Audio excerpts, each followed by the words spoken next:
think about more headlands in order to clear the trees with the pipe on top of the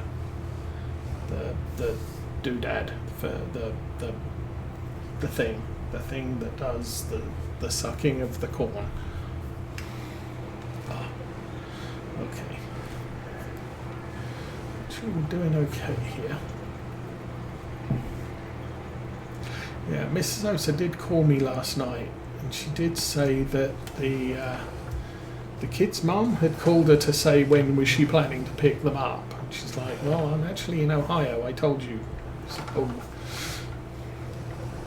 and she then said, I would like to take them next weekend, however, and that's when Mum said, well, I think they're going up to the grandparents, so we'll have a quiet weekend next weekend. I mean, it's kind of a thing, because obviously if they did come up, they could stay longer because they won't have school, and they are now back at school. We'll get that bit on the edge that I missed. But they do tend to go up to their grandparents, so it gives Grandma and Granddad a chance to spend time with them. Although, yeah. And you don't want to miss out on that at this time in their life. And Grandma and Granddad are getting on a bit. So,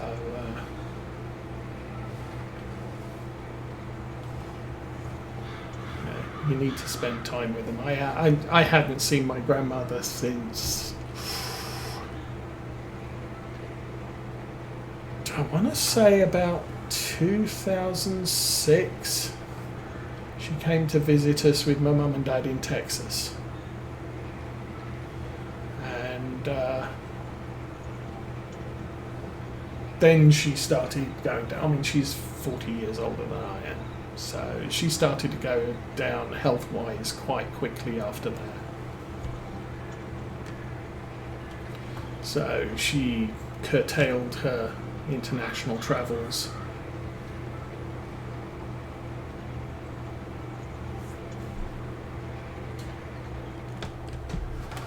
And while we had been planning, looking into a trip to the UK, we were doing that in 2019, and 2020 it's like, yeah, you're not going anywhere. Nobody wants anybody to travel. And so we kind of, we missed out on my grandmother.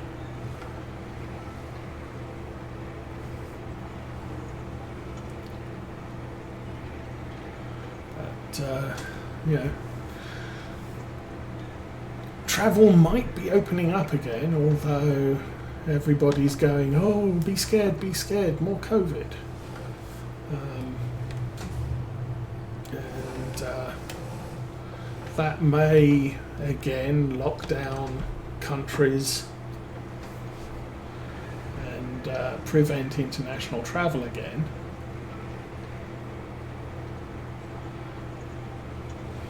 While at least the US media are going absolutely apeshit about, oh, everybody needs to be scared and get prepared for masks and mandated stabbiness and all the rest of the junk. A lot of people have looked at that and said, well, it didn't work last time, what makes you think it's going to work this time? Oh, you need to do it anyway. It's like, I have no faith in the American media. I have no trust in the American government.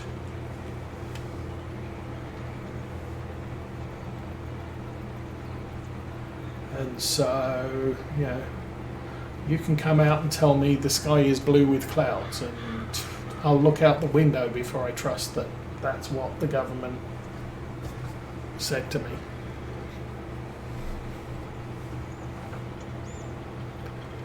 Which may or may not be a bad way to live your life, but it is what it is.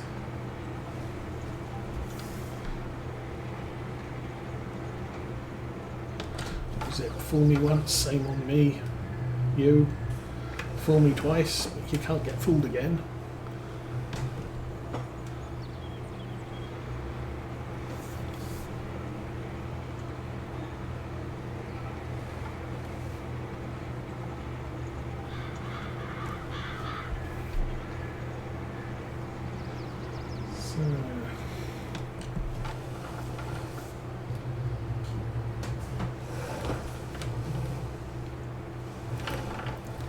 Kind of thinking I'd like my mid-size tractor.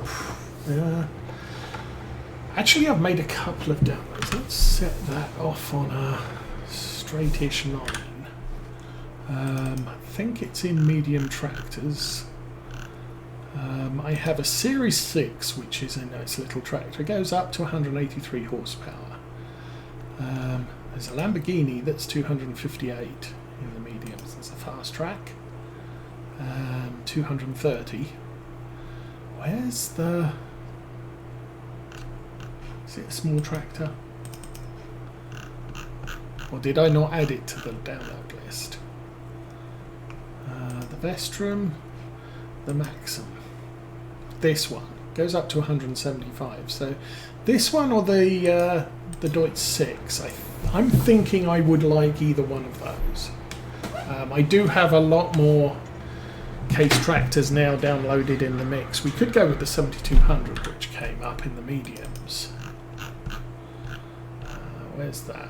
This one, the 7200 Pro, which 170 to 261. That's quite powerful, and I think it does have. Does it have the double single narrows? Yes, it has the row crop. For potatoes and sugar beets, which is kind of cool. I did like the 7200 back in Farm Sim 19. That was also, it was one of the good tractors to use as a starting thing, primarily because it was kind of, okay, you could use the Valtra N, it's kind of pricey, but 200 horsepower and does all the things. The Fendt 150C was a lot cheaper, 100,000, 150 horsepower, and had all the front loader attachers and PTOs at the front and the back. The 7200 was a really cheap medium tractor that went up to 260 horsepower, so it can really do some work, and it had those fancy little double narrows with the gap between them, which I noticed Millennial Farmer has one of those, or that set up on one of his smaller John Deeres, but as I understand it, they're commonly used on sugar beet and potato farms because you can drive. You've got more ground contact, so kind of like driving with medium tires, but you can drive between the rows. I guess they work for corn as well. So basically any row crop, so not so great for cereals, which kind of just grow, but you can see here you could drive between the rows of the corn with split singles or split narrows.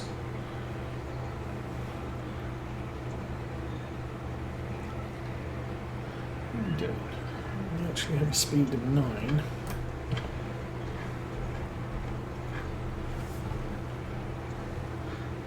Adjust the cruise control because we're probably gonna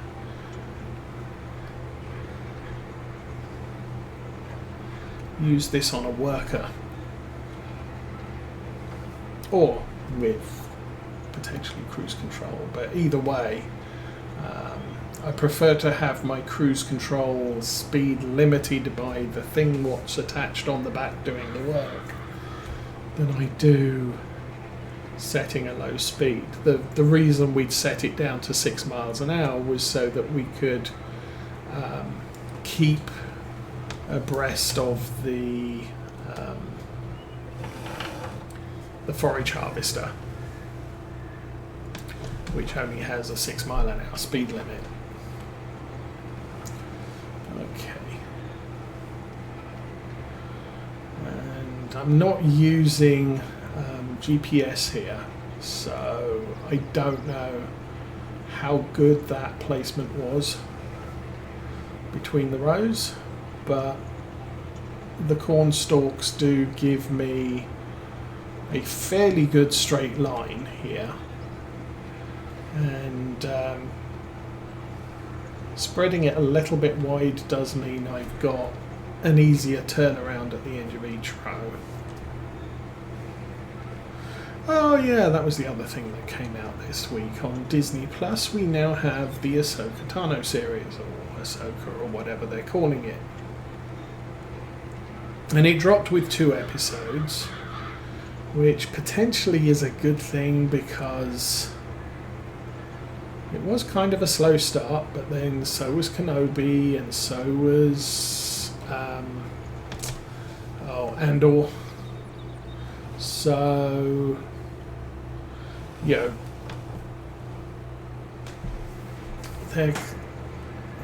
it's a little bit annoying because obviously it's a single line story. So you watch a season and it's, you know, the beginning, the middle and the end. And that's the story. And I think they're doing exactly the same thing with Ahsoka. So the big, you know, kind of like playing a computer game, the boss fight's going to be at the end in the last episode. And lots of things are going to lead up to it, and there's going to be brief amounts of action, but it builds. I think that was the advantage with The Mandalorian, was it was action pretty much from the get-go. So it didn't take long to get into it. But Andor, Obi-Wan, Ahsoka, they've started the series with a multiple episode drop. So it's not one episode, it's 2-3 episodes before, on the first drop. And you kind of needed that, because otherwise I think you'd look at it and say, well, this is boring as anything. And you might lose a lot of viewers from the get-go. Is it a good series? I don't know. I'm going to give it a chance. But we'll see. Oh yeah, earlier on I was talking about, there were thunderstorms on Thursday night, so a lot of our vegetables got flattened. Although the tomatoes we kind of got a few fruits on the tomato plants, so it's kind of waiting until they ripen. Although I'm probably going to now have to pull them all off because the plants are pretty much decimated. The fruits are not.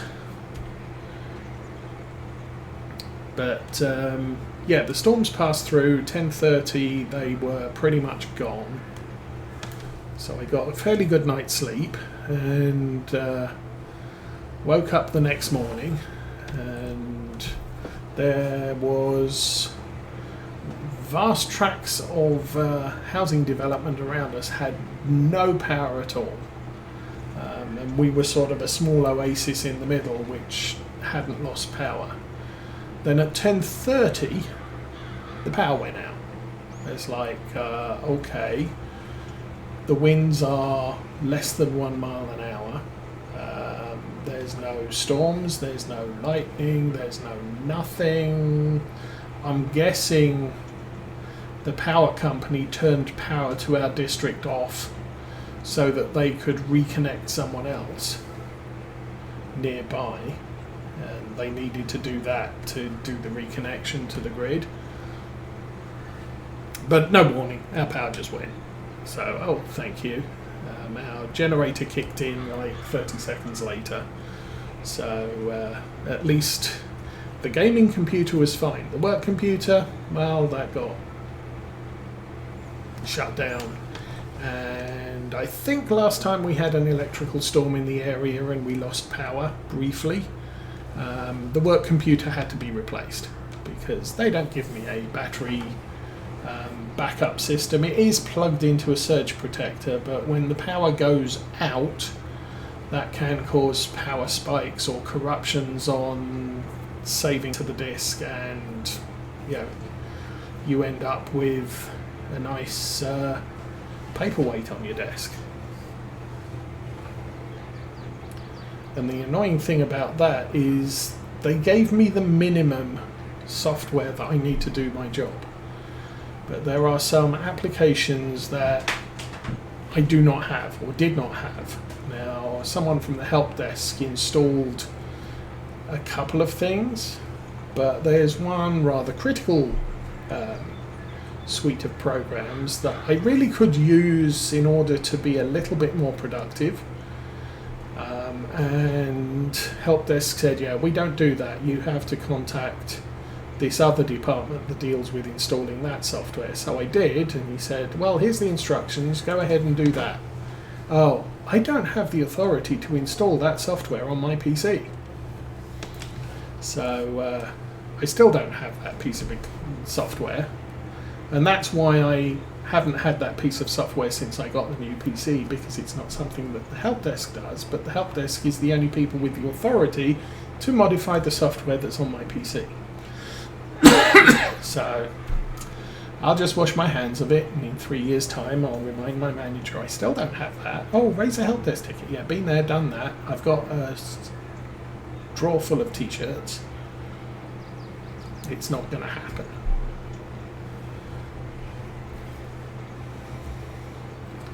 But yeah, so the work PC got a violent shutdown because the power went.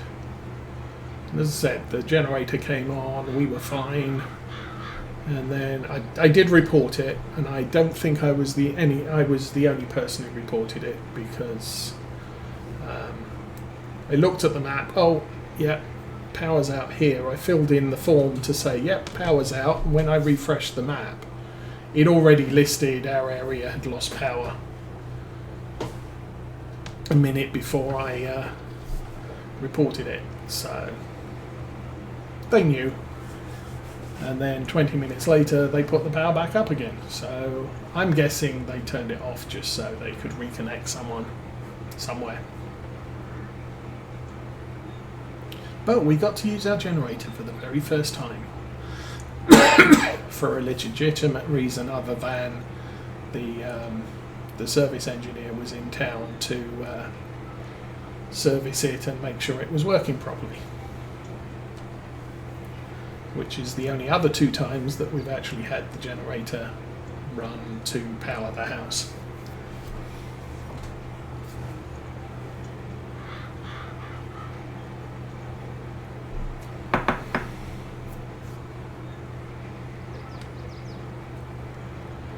But yeah, that was the excitement this week, and obviously Mrs. Ose is not here, so she didn't get to see it all working.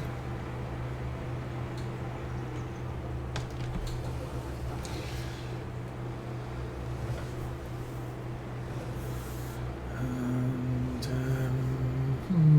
roundabout, say here. Off we go again. Ideas.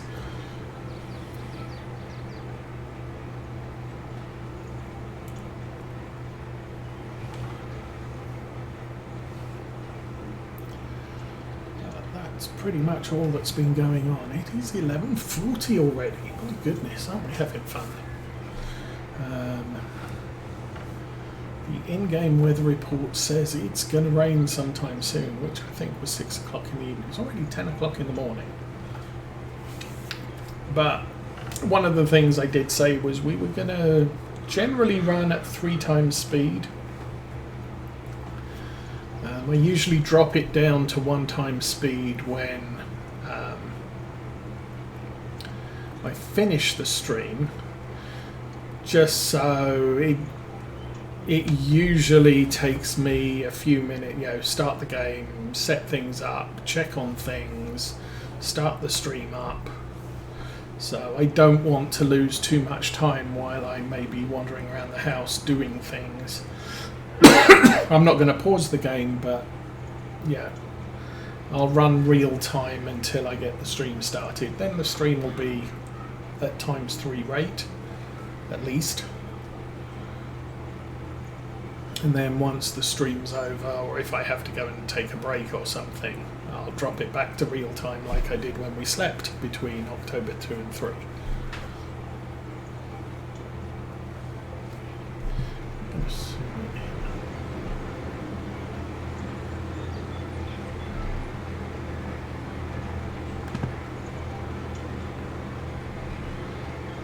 It's a very fine piece of equipment. It's something I'm, you know, in general, the horse aggravation pack has been a very fine, detailed pack.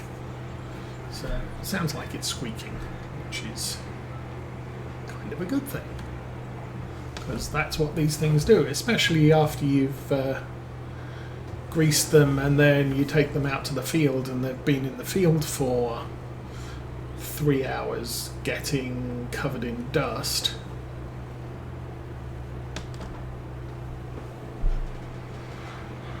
Which I guess is kind of where we're at the moment.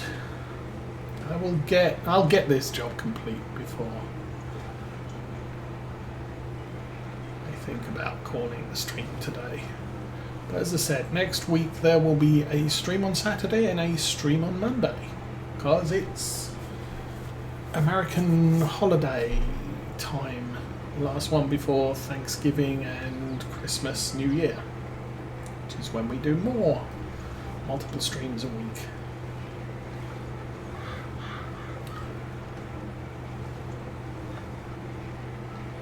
So once, and again, I'm not sure, we'll probably by the end of the second one be close to ending up in spring. I guess it depends how far we get with selling stuff.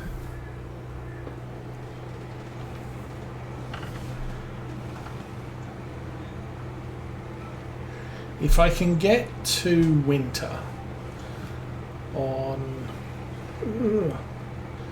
Saturday next week, and I can find some time to at least somewhat sell a lot of the silage we have sitting around, because that's a shovel job that is not exactly quick. But if I can sell a lot of it, then the stream will be, yeah, do the last few loads, and then we can skip from January to spring and start looking at all the things what need to be done.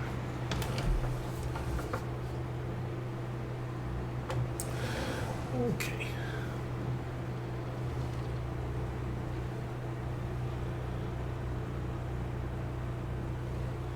I'm not sure. I think I'm doing okay. Well, I will check the field map when we're done, just to make high flying deer. Must be nearly winter time. There's one of Santa's deers up there. Yeah, I will check the map just to make sure that the field is listed completely as cultivated. I'm kind of a little bit worried. There's sort of blemishes along here which look like they're about the width of the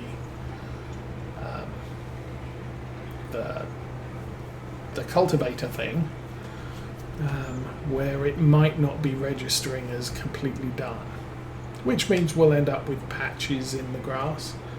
I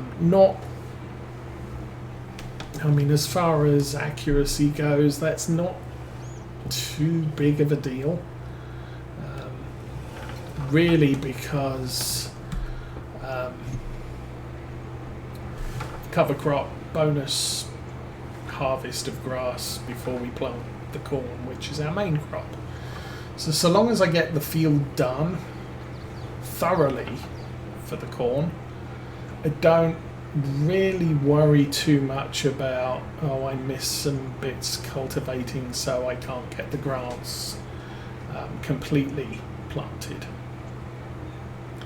At least that's the thought.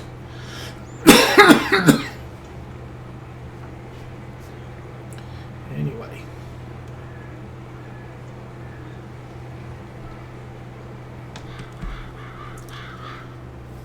This is a little bit more tricky, going this way.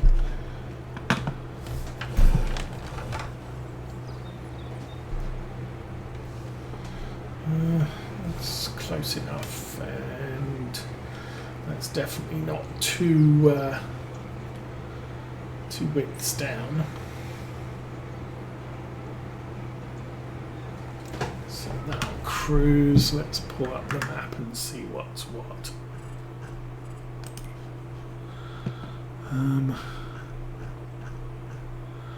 That kind of looks okay.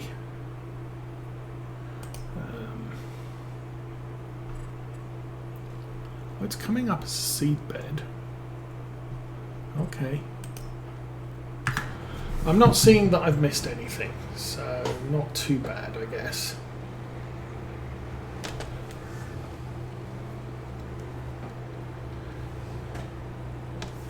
When I did the turn at this end, what I didn't take into account is there's a big bulge out the side of the field on that side. So I could have gone a little bit closer to the road on the first pass by another 6 or 12 meters. As I said, it makes this end of the field a little bit difficult.